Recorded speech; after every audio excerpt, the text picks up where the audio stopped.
Hey Eagles! So in honor of Dia de los Muertos, we're going to create some calaveras or sugar skulls. And to do that, you're going to need just a plain piece of paper and then pencil if you want. I'm going to use a marker so you can see really well what I'm doing. And then just any colors or paint, whatever you want to use to color it in when you're done. So to start, I'm going to find about the middle of my page and I'm going to draw two circles. And I'm trying to keep them about the size of quarters, maybe a little bigger.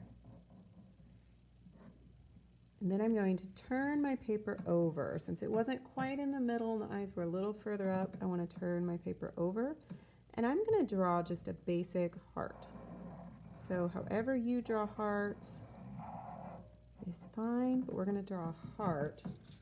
And that way when I turn my paper back over, it's going to make that upside down heart shape, which is the shape that we see on skulls. From there, I'm going to move about a finger to 2 fingers width over on each side. So from the top of the eye, scoot over about a finger. I'm going to make a curved line like this. So it's going to go from the top of the eye to the nose, just a curved line. And I'm going to do the same thing on this side. So move a finger, maybe a couple fingers over, start at the top. And it's going to be a mirror image. Just like how our face is symmetrical, a skull is as well. So anything I do on this side, I want to do on this side as well, so that it's even or balanced. Okay, guys. So from there, I'm going to take my marker, or in your case, a pencil. And I'm going to make just a big upside down U to make the top of my skull. And it's okay if you make it pretty big, because that gives you more room to actually decorate these when you get them done, when you draw the skulls. All right. Next, I'm going to take these 2 lines and I'm going to bring them in. So I'm going to make a line that looks like this. It's going to go over and down. So it's going down, not quite under the nose, but pretty close. Over, down,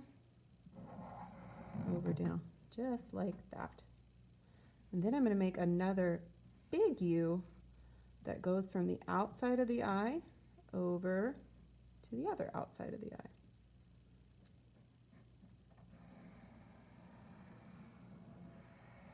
And that's going to be our jaw for our skull. Okay, so from there, I'm going to connect these lines here.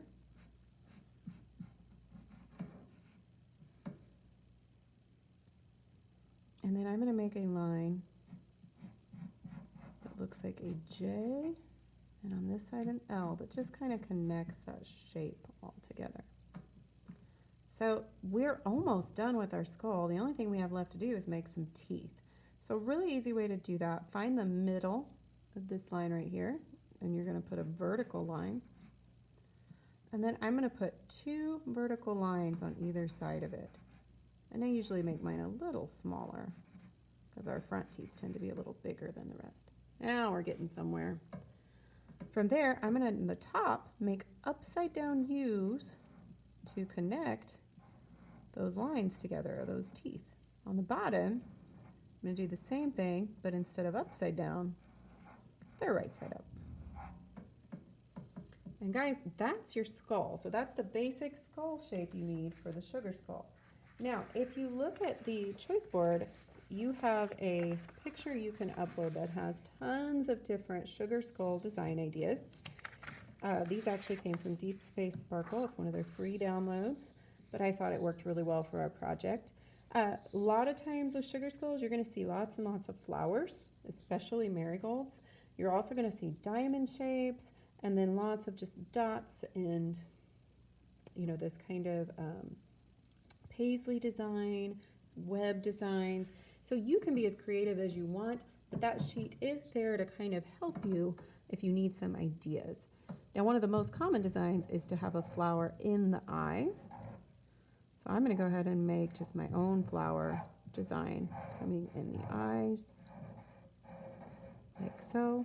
One thing to remember with the sugar skull is because our skull and our face itself is symmetrical, meaning that it's the same on both sides, it is usually going to turn out better if you make your designs so that they are symmetrical as well.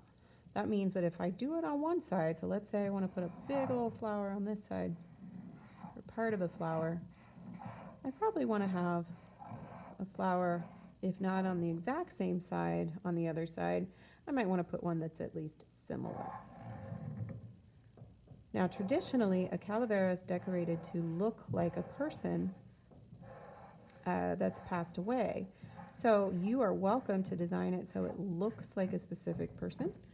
You can also make it look just like a specific boy or girl, however you want to make it, but go ahead and decorate them, color them when you get done, and then I would love to see what you guys created. So make sure to share them with me on Schoology or Seesaw, whichever program you're using. All right, guys, have fun creating. See you next time.